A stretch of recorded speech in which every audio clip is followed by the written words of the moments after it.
Good morning, ladies and gentlemen. As just told by the gentleman, I come from the country, a little bit far off from this place, out of Europe, maybe, and one of the most populous country in the world, and volumes are for anything which are required to implement a project and or to work for some administration or anything are really complex because of the volumes. So, and before I really start my presentation, I would like to introduce myself. I come from the Government of India, and we are there implementing and rolling out many e-governance projects. So I'm not typically from a medical background or a medical consultancy background. I am from the government, where we are working to roll out various projects and to build the capacity within the government, so that we can see that the projects which are rolled out across the boundaries of the country and the states, they work really smoothly and achieve their logical objectives. So with that background, I start my presentation and I hope you enjoy it. Yeah, so this is my talking index. So I take up all these issues one by one. So in Indian scenario, we have actually worked hard to roll out many projects for the public welfare, where distribution of various services are involved all across the country, in various states. And India also is a federal country like this part of the world, and we have states, we have districts, we have so at the top it's a federal government, which basically is responsible for making policies and legislation and law and all, and at the top, and then there are states and provinces who are basically there to implement those policies and the welfare schemes for various departments and for the citizens as such. So this is a list of few of the IT-enabled citizen-centric projects which are delivering some or the other services, including health service. So we have a program called Rashtriya Swasthya Bima Yojana in Hindi. It's basically a health insurance programs for the rural poor who cannot afford their medical treatment in the hospitals. So government is giving a subsidy in form of ensuring their health coverage up to certain amount of money, and this is implemented by using the insurance infrastructure of the country, and then government pays the premium, and then the families and the individuals, they get the health benefits. Then there are other applications, for example, public distribution of subsidized food, grains, because there are a pretty good number of families and population in the country which are really not able to take care of their good food or energy needs, and so therefore government provides subsidy to those people to buy food grains, to buy energy fuels, and that's how some kind of social services being taken care by the government. Then there are various other projects, for example, the driver's license, for e-passport, wage distribution under guaranteed employment program, old age pension, students scholarship, subsidized fertilizers to the rural farmers. These are various projects which are under rollout in the country of India and which are heavily IT enabled. And to manage the IT for such a large volume of the country and for the various parts of the country where different state governments are involved, and then the implementing agencies are right at the bottom when districts and villages are involved. So it's not a simple job. It's a very big challenge for a country which is second biggest populous country in the world. So the challenges which are faced are identifying the beneficiaries with such a large volume of 1 billion. To identify each and every citizen is a very big challenge, and it requires some projects of identification itself first, to identify who are the citizen and who are the beneficiary. So that's a massive job in itself. and that's one of the biggest challenge. Eliminating ghosts because of the interests involved and the subsidies distribution, there are various duplicate registrations all across. There are many ghost entries just for the sake of getting the subsidized, which may not be entitled. Those people also get in, and some ghosts come in to get those benefits they can get. So how to eliminate those ghosts? Establishing accountability at every point of the transaction and the service delivery is one very big challenge out there. Technology selection, which kind of technology we work with the conditions in the field and at various places when the transactions are being made. So the selection of the right kind of technology for that particular place also is a very big challenge. Managing numbers, as I told you, then selecting partners and stakeholders, because it's not just the government we can achieve the objective without taking the private, good partners which come from the private and public sectors for delivery of the services all across the country. So, as I told you in my previous slides, identifying each and every citizen is a very, very big and gigantic job. And at the place of the delivery, how to actually prove that the person who is claiming his service is really the person who is claiming to be.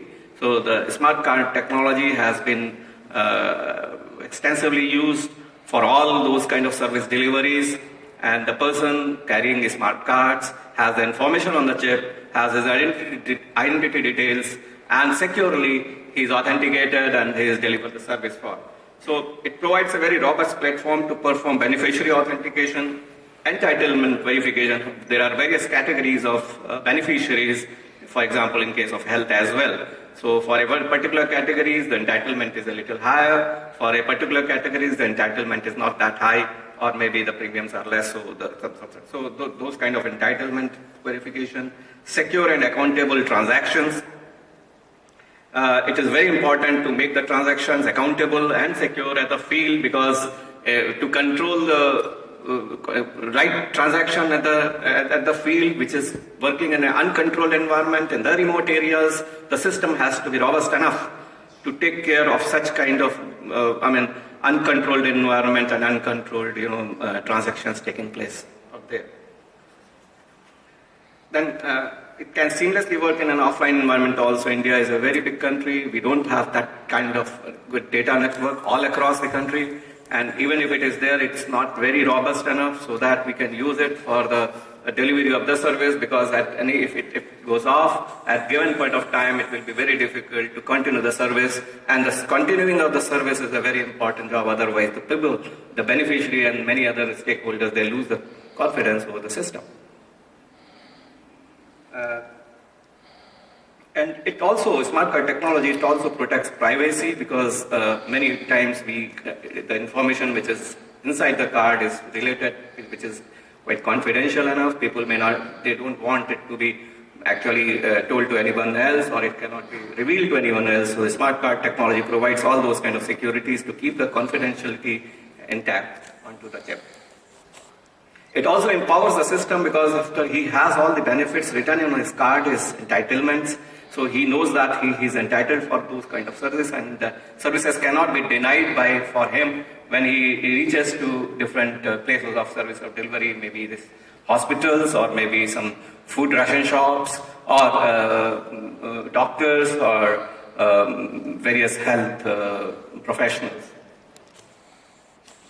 And it also allows the portability of service delivery. For example, there is a huge number of population in India which keeps migrating from one province to the other province, and from third province to fourth province. And some part of and the same family, from few members are in one province working, and others are working in some other districts. So that kind of portability, which is very excellently handled by the smart card technology. So in Indian success story had been that we introduced this technology in the year around somewhere around 2002, 2003, and the technological development for this particular technology, it was led by the government there, where when the government took the lead for evolving technology standards, not just for the smart cards, but all the surrounding technological components around the smart cards, made with the servers, data network, point-of-sale terminals, some in-between exchange servers, switches. All those technological components and standards were well defined, and government took the lead to define the standards and make it as a law. And then freezing the specifications, creating security infrastructure for delivery system. It is very important for any in this service delivery application, maybe the health or any other service application, to create some kind of security infrastructure so that the benefits which are being given to the individual are really given to the individual only, what he is entitled for, and they are not leaked out outside, or someone else steals away the benefits for them. And they're always, when the things work in such a large geographical area and such a large volumes and totally uncontrolled environment, it is very important to the technology to keep the security intact, and security infrastructure is a very, very important phenomenon. Developing, controlling core technology modules is in the hand of government, and it has developed the technology. It discussed along with the partnership with the industry, local industry, international industry, and also from the academia. So the standards were evolved with the help of all these people, and then they were standardized, frozen, and made as a law for the country to further development. Then apart from that, once the standards are frozen, how to really make sure that the product which is being introduced by a certain industry partner is really complying to the standard or not. There is always a need of some agency who can really test it and certify that, okay, this particular technological component is really complying to those standards, so that tomorrow or day after tomorrow or next year or a year, 2-3 years down the line, it should not be so that the particular technological component was not really complying to certain standards, and therefore it is not interoperable, but therefore it has become specific to specific technology, and technologically it is locked. So that kind of situation should never come. So for that reason, testing and certification also is a service which is provided by the government in India.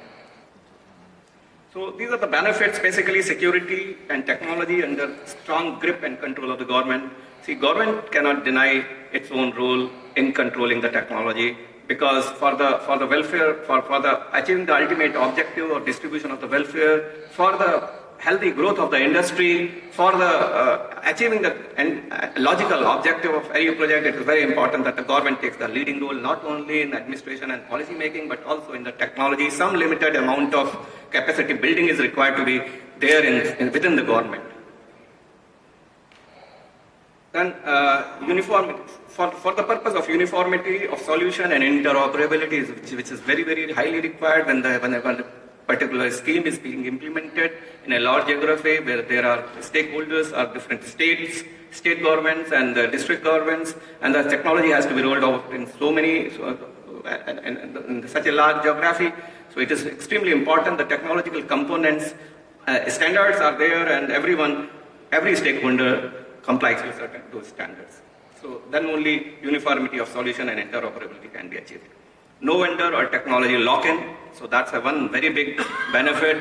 If there are n number of vendors, n number of technology providers, everyone complying to certain technology, government can free to choose, pick and choose from various people depending upon the quality of service and service levels provided by that particular. And it provides a multi-vendor platform for healthy market competition. And that is the reason for the industry also, it's very beneficial if the government can provide some kind of, this kind of guiding principles and some kind of standards, some kind of, some body which can really test and has its own capacity to test and provide the certificate sign for the complying of the standards. So it's good for the industry, and there is a good growth over there. So this it's a success story which has been in India since last decade. We started it in 2002, and now it has been, I'll come to in my next slides, which all the projects are using these kind of best practices within the government to go for such a large rollout. So it's a government-controlled technology, government-controlled security, which is very important. I mean, it has been perceived that the security should always be in the hands of the, at least some core food security should always be in the hand of government. It cannot be actually outsourced. And there are other parts which has to be outsourced because government cannot do those things. For rolling out any project in such a large geographical area, it is not for the government to go and roll out. So that is the place where government has to really partner with the private, and that is a public-private partnership concept which has been built up in India. Independent domains of different applications and the futuristic design, these are the few uniqueness of rollout of e-governance projects in India. So key management system, which is managing the keys for security on the card and on the devices, and backbone of smart card technology. They are securities implemented by hierarchical key architecture. There is a key hierarchy statutory setup has been created in the country for various departments where they are, and that makes a very integral part of the security infrastructure of these projects. All about managing the keys, key generation, safe insertion on the smart cards, managing different master key cards, for allowing various stakeholders to access data into the chip and making any modifications if required. So this kind of infrastructure playing a very big role.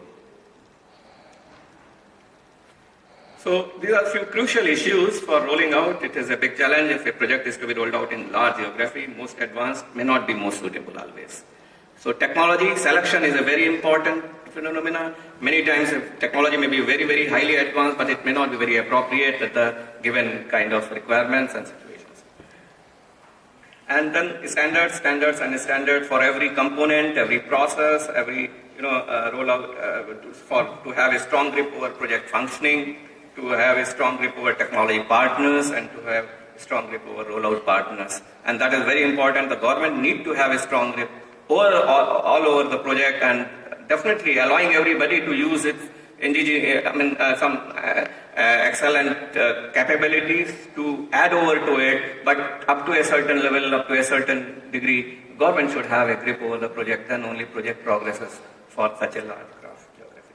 If required, fundamental changes to be brought in with the help of system and process re-engineering. For example, in India, the public distribution system, where the processes were very old since the ages in the Mughal period, when India was under the control of Mughals, and the same processes were being carried out now, which had become very old, and they had developed inherent problems within, and a lot of leakage of subsidy because of that. So they required a lot of fundamental level changes in the process and the process re-engineering. That might be required in any application when the government really wants something to be done great. So who are the major stakeholders? Success of the project is largely dependent on careful selection of the stakeholders. So stakeholders can be really working well when all the stakeholders involved in a project are really in a win-win situation. A project called Rashtriya Swasthya Bima Yojana in India, which is being implemented for, as I told you earlier, that it provides the health services for the rural poor, and the government has earlier, before this project, was delivering the health services with the help of its own infrastructure. Government controlled dispensaries in the remote areas and some primary health centers. But later on, when the whole idea was to be changed, and because that system was really not delivering its advantages, and people were not able to get a good health services, so the fundamental level changes were performed, and health insurance scheme was brought into it. So wherein the government pays the premium to the insurance companies, it's a good for the insurance companies because they get a better business and they are always there to support the government. Government wants a good health service for the beneficiary. So through the health insurance companies, the premium is paid to the government to the agencies, and then there are empaneled hospitals. They may be the private hospital or the government hospitals. Number of hospitals suddenly increased because the private partnership came into it, and there was a sudden growth of private hospitals in every part of the country, and they were the partners in providing the health services to the government. So it was good for hospitals, it was good for insurance companies, it was good for government, it was good for the beneficiary. So all the stakeholders were in the win-win situation, and the scheme is working excellently well, and one of the most successful projects in such a large geographical area. So what I'm trying to say that when all these stakeholders are in a win-win situation, there is a guarantee that the project is going to work in a very successfully. Must be a good composition of public and private partnership. So that's very important because government cannot do everything, but government has to do something. Without that something, project does not work. And government, it's not just passive owner or stakeholder, it has to be active in some limited areas. So must be in a commanding position till the complete life cycle of the project. It's not just that created policy, created legislation, and then finish up, it's over, my job is over. It cannot be done like that. Government has to build some minimum capability within it. Must be in a commanding position till complete life cycle. Must have enough capacity of its own in terms of policy, administration, and technology, all the three. It's very important. So government is the owner of large national projects which deals with the e-governance. So to ensure that objectives are logically met, it must act as an active architect, designer, and controller. So it has to give certain high-level architecture for the project. Maybe the low-level may come from other stakeholders, but government has to say that, see, this is the architecture, this is the model which we are going to. So must carefully draft following models beforehand: business model, technology model, and process model. Maybe a little high level, but at least the model existence has to be there, which gives a guiding guidelines to various stakeholders for rolling out the projects. So deciding a business model is very crucial for a smooth running of any project. So business model is something which keeps the motivation going among all these stakeholders. Inbuilt drivers to incentivize every stakeholders to no unnecessary delays, dampeners and retarders in between.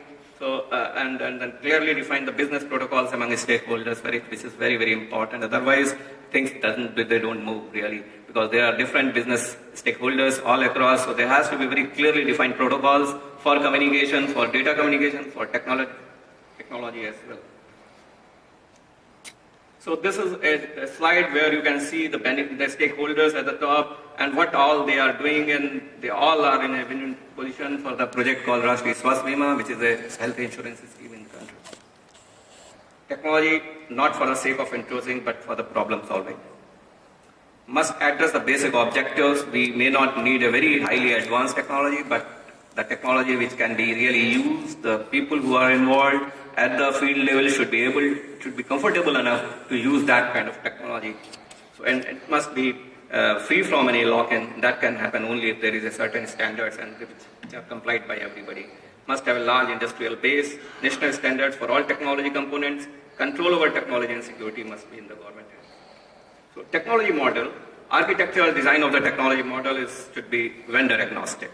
It should be technology agnostic, interoperable across stakeholders, across geography. Simple to use and least training required, because of the field, the training level may not be very high and it may not be very much convenient to train a detail level to all these field level employees. For example, if the technology which can be implemented with the help of mobile phone in India will definitely work very good, because mobile is currently being penetrated in all over, even in the villages and rural areas. So already people are trained in using mobile. So those kind of, architecting those kind of design is very important.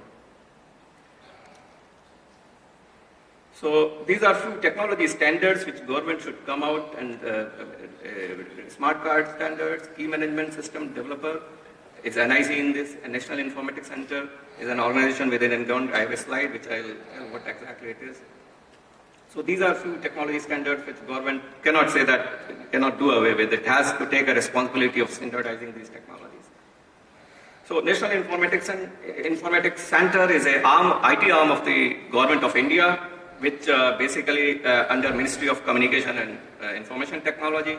It has a national network which comprises of federal, states and district governments, and it has its cells in all the federal ministries, around 100 plus cells, and its state government headquarters, more than 36, and district administration at the field level, which is more than 700. And other objective is to do some R&D in highly technological, specialized technology division, which are basically smart card, biometrics, mobility technologies. So it has a R&D as well as a IT service provided to the government at various levels. So these are few objectives: providing IT services, data networks, software, technology consultancy, IT policy decision support systems, project monitoring and assistance and e-governance. So NIC basically is a technological architect, standards developer, compliant testing and certification. And all that. That's it. Thank you.